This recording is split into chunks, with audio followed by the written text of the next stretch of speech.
the Heart. I am your host, Tina Thrussell, light dancer, co-founder of Best You Can Be, and messenger of the Shin, the Way of the Heart. I am delighted to have on my show today my guest, Carmen Hansen. Carmen and I met many years ago when we were both participants in a personal growth program. We ended up being in a follow-up program together for a period of time, and then we went our separate ways, and a number of years later we crossed paths again as participants in another program, the Sound Wellness Practitioner Training Program. And there was a new level of connection that happened for us there. We've become quite close, good friends. We do healing sessions for one another. And I have come to know that Carmen, like all of us, has evolved through these recent years as the energies are changing on this planet. And yet I feel that Carmen is evolving at an even faster rate, and it's beautiful to see how she lives from her heart. So before I bring her on to the show and introduce you to her, I'd like to draw your attention to the little trailer at the bottom of the screen that invites you to receive a complimentary subscription to Heart and Mind Matters. This is an e-zine that goes out every other Tuesday morning with an inspirational article, YouTube video, and quote of the week. So it's yours free. Simply subscribe at BEST, the letter U, CANB, the letter CBB.ca. Oh boy, bestyoucanbe.ca. And now, without further ado, I bring to you Carmen Hansen. Good morning. Good morning. How are you? I'm fantastic. I'm delighted to have you here today. Yes, thank you for inviting me. Well, my pleasure. My pleasure. So we are here today, as always, to talk about living from our heart and living with passion and joy. Because when we live from our heart and we live with passion, it's kind of a default thing. We actually automatically live with more joy, don't you think? I agree. Yeah. There's something about being in that heart space that allows that joy to come forward in life. And just be grateful for what you have around you. It's so much better when you're not getting up for work to go do a day of drudgery in your mind. Like, if you love your work, that's great. That's one thing that charges you up. But if you are in the corporate scene and you're not really cut out for corporate, but it's the money, that's what you get. You get your spirit feeling dragged down, and you get lots of money. Yeah. Trade-off. Is it possible to have both? Yes. Yeah? Yes, it is. Oh, yes, it is. But it's sometimes we compromise is what I was pointing to. Right. Absolutely. And there have been a lot of people in that place of compromise, and a lot of people who've stepped out of that compromise and left the corporate world. And it's interesting, in my experience of talking to people, a lot of the people who've left the corporate world have actually ended up in the healing world, in the world. Yeah, right? Here we are, perfect example. So talk to us about that. Tell us your story. What happened? Well, I was a document controller, and I took a weekend course with Sound Wellness event, I think they called it then, or something like that. Sound Wellness event with my sister. Okay, yeah. And I had already taken a healing touch course for animals. Okay. So I was looking at what I could do with animals. And then the Sound Wellness came up, and that really waked something in me. And I'm like, whoa, this stuff is like, and my sister had been holding space for me she's a Reiki master. So she had been holding space for me to step into. She said, oh, you've always been doing it. And I'm like, well, I wasn't believing. You've always been doing it, meaning always been working with animals and connecting and healing with them? Always. And she said you could always, she always felt how I used my solar plexus and sacrum to send energy to other beings. She always felt that, and I was totally shocked and amazed when she told me that. But she was holding space for me to do that.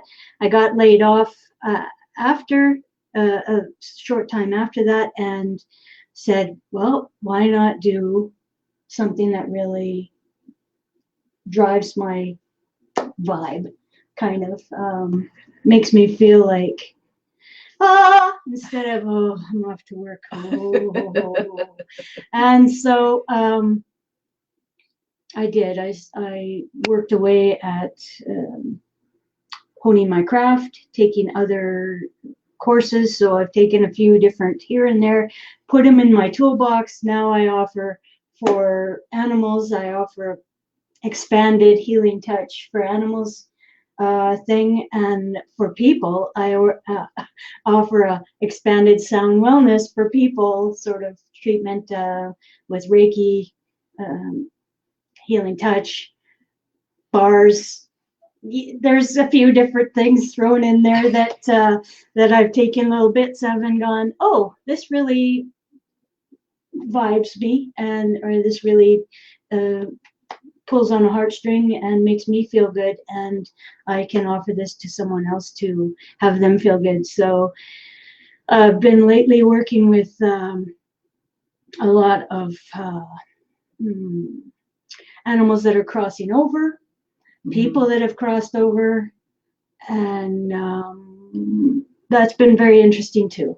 And I always bear in mind that I'm not a medium. I just sometimes get messages. Yeah, nice. Yeah. So it's interesting, you know, you said that you took this course, and then very shortly after taking the course, you got laid off. Mm-hmm. So it was like once you had some clarity about what it was that you wanted, the universe conspired to assist you by kind of pushing you out of that corporate world, so that you were left with this space to decide, what do I do now? Mm-hmm. And I ever since I became a passion test facilitator, so Janet Bray Atwood wrote this book called The Passion Test, and she talked about how clarity is power. Once you're clear about what you want, the universe will conspire to assist you. and over and over, I have guests on the show who talk about this. When they finally figure out what it is that makes their heart sing, what makes them feel, as you were saying, then things start to fall into place. Yeah. So how is it that we get into that place of clarity? Like, how did you start to listen for that? What it was that pulled at you? Like, you've been an animal lover all your life, obviously. Mm-hmm. Yeah. Yeah, I wanted to be a vet until grade 10 when I was volunteering, and the volunteer work was traumatizing. I couldn't. I was invited to assist with a surgery, and I was like, I'm not doing this. So that was, then I just dropped that and meandered for some of my life, to get life experience, do fun things, wander with no real fixed address for a while, and then come more into my own of stability, and then found the course that you were talking about. And what I would point to is that I started just as it was not a lark, but casual interest, and it was so enlivening for me to do that.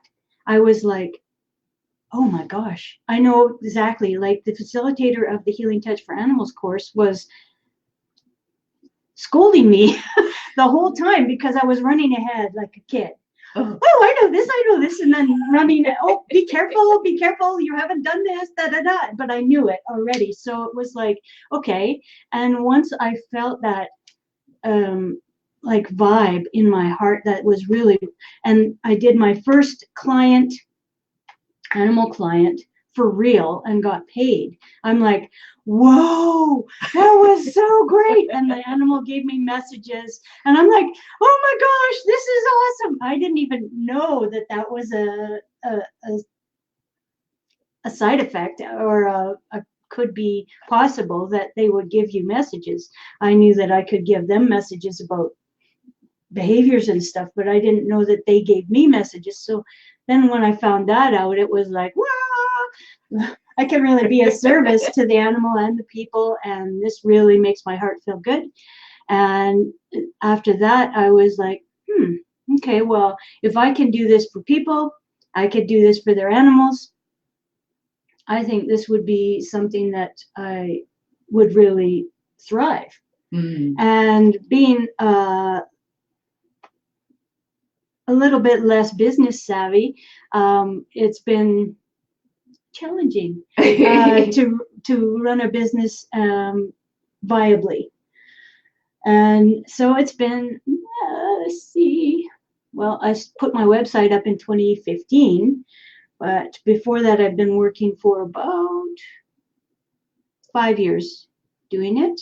I think I took my Healing Touch for Animals in 2012, and 2011 was Sound Wellness. So all these things were sort of conspiring to work in my favor, I would say.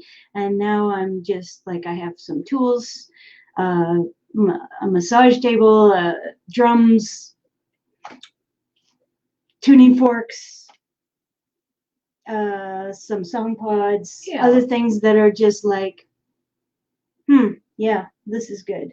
And my voice, I use my voice a lot to help people.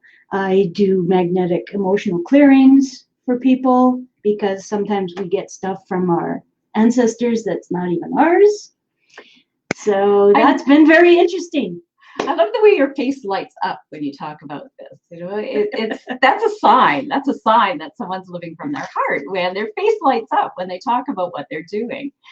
And I've had, as I say, every guest that I've had on the show has this passion for whatever it is they're doing, and that passion brings a sense of fulfillment to their life. And not everyone does what they do as a full-time job or full-time work, but they follow that passion of their heart, sometimes doing other work to pay the bills in the meantime. And it makes that other work so much more enjoyable because they are filling that heart space in the other work that they do that's, quote, on the side or in addition to what they're doing. I mean, you made the huge leap to just leave corporate altogether and jump into this. But I find I need a lot of white space. Like I can be busy for 1 week, having a session every day or 2 sessions or whatever every day, but I need space in between so I can, it's self-care for me. So yes, well, it's not, I have considered getting another part-time job to do, and I do dog walks. So but you're still with animals, which you love, right? Which I love. Found a way to subsidize your income from what you really, really love doing with what you still love doing. Exactly, which is like, yay, yay, yay. Win, win, win. Yeah, win for the animals, win for you, win for your pocketbook. Yeah.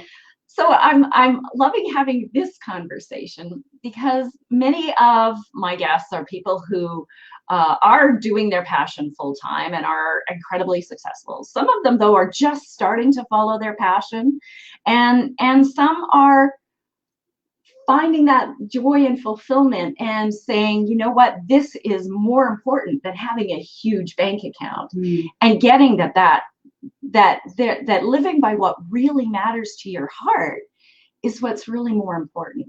And that's the message that I want to put out, because a lot of people say, well, I don't know what I want to do. I don't know what my big passion is. I don't know how, where to go and what to do. And then when I do know, how am I going to make a living at it? And it's like, you have to kind of stop worrying about all the hows, don't you? Hows make me howl. I was making you howl. It's almost like what we trust fall. So in energetic terms, rather than falling into a pack of people, you're falling into your passion. And if it doesn't strum your heartstrings, don't bother. That's what I say. That's for me. That works for me. If it doesn't, because you're just going to get, like in corporate, I looked over the years that I was working, and the first few years was very challenging because I was just figuring out how to do my job properly. And once I figured it out, it became very mundane, repetitive, and I saw progressions. I saw pictures of myself going, getting grayer, or feeling heavier for sure. And like now I'm like, I don't see any gray anymore. And I have a lighter step, and my body feels better, and yes, I don't have that same big corporate paycheck. And if we would have had something like the emergent workforce program in our corporate, it might have helped increase the vibe around our office, but we didn't at that time. So yeah. It wasn't created at that time, so how could it? Yeah, exactly. So the emergent workforce that you're referring to, of course, is from the creators of the Sound Wellness program that we're both graduates of, is working to bring wellness into the workplace in a variety of ways, using sound and mindfulness and nutrition and fitness and heart math, which is harmonizing the head and heart so that we are living more from our heart. Yeah. And how do we find that place of joy and fulfillment in doing work that may not be our biggest passion, and yet how do we find and there's the word how, what can we find that can fill our heart? So for example, if you're passionate about working with people, about making people's lives better, then what can you do within that corporate workplace that fulfills that need to be in service to others and make their life better in some way, right? When we start to live from our heart and we understand what is it that makes our heart sing, then we can see where we can be living it everywhere in our lives. Because living from the heart isn't just about following a passion, doing a thing that you do, right? Living from your heart is being in that place of understanding what's important to you, what you value, and being the fullness of who you are in everything that you do. So it's not what you do, it's how you do it. Yeah. That's the one place where a how does fit. Yes, I agree.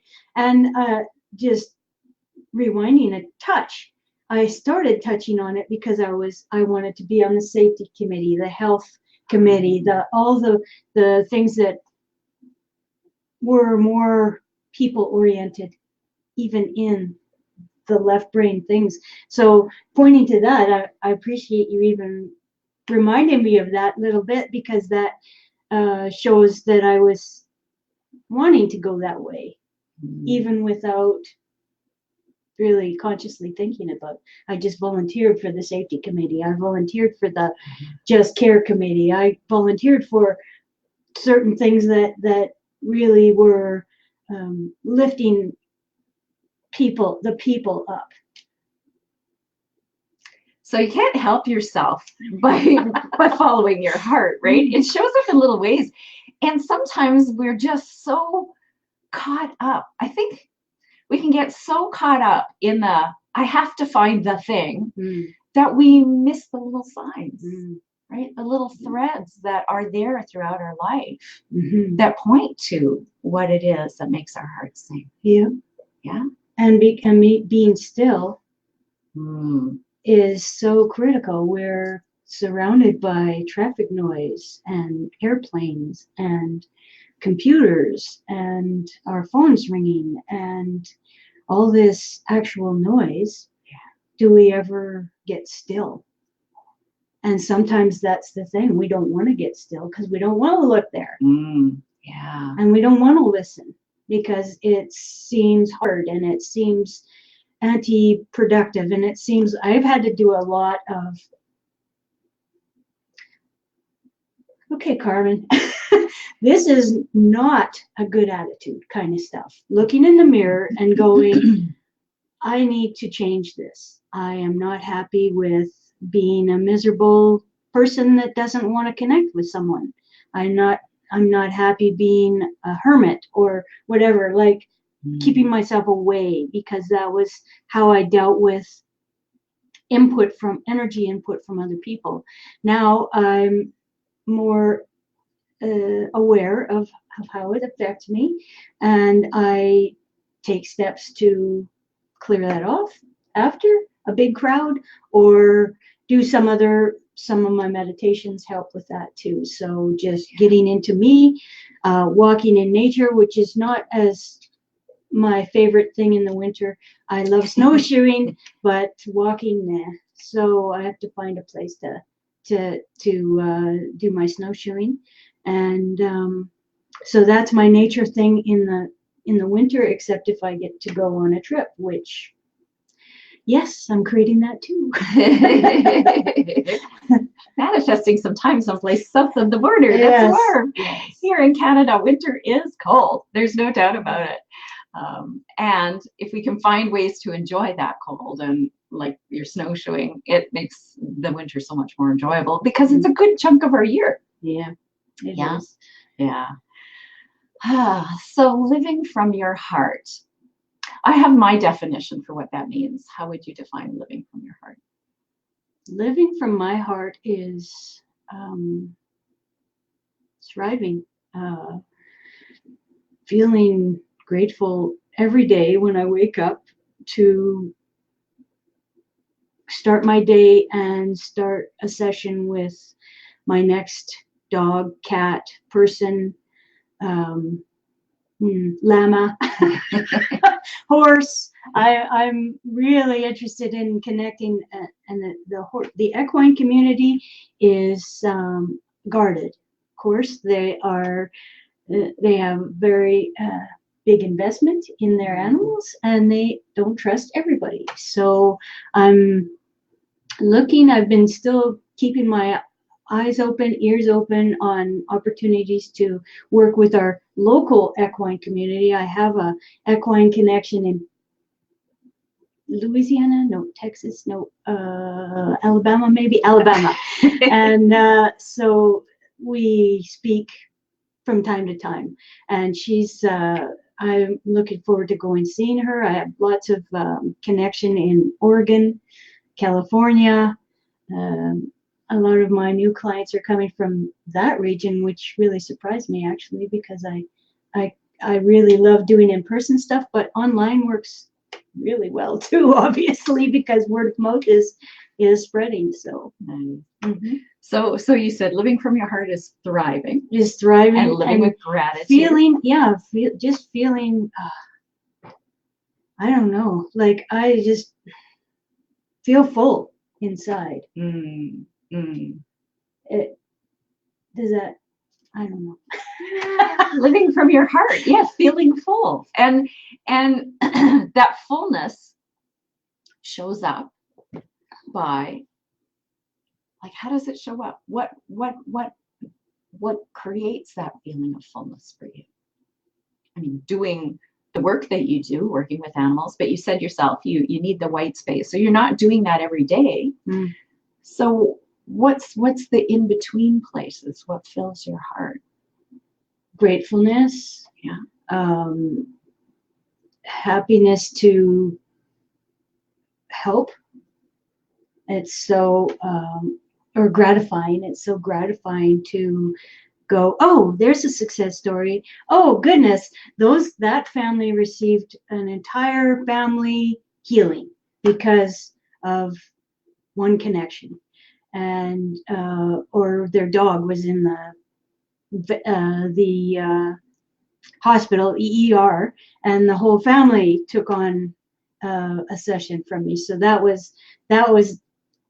is like, wow, that I am contributing, that I am being someone that's useful in this world, that's or everyone's useful, but that is creating something that really helps people, animals. I'm not sure if the other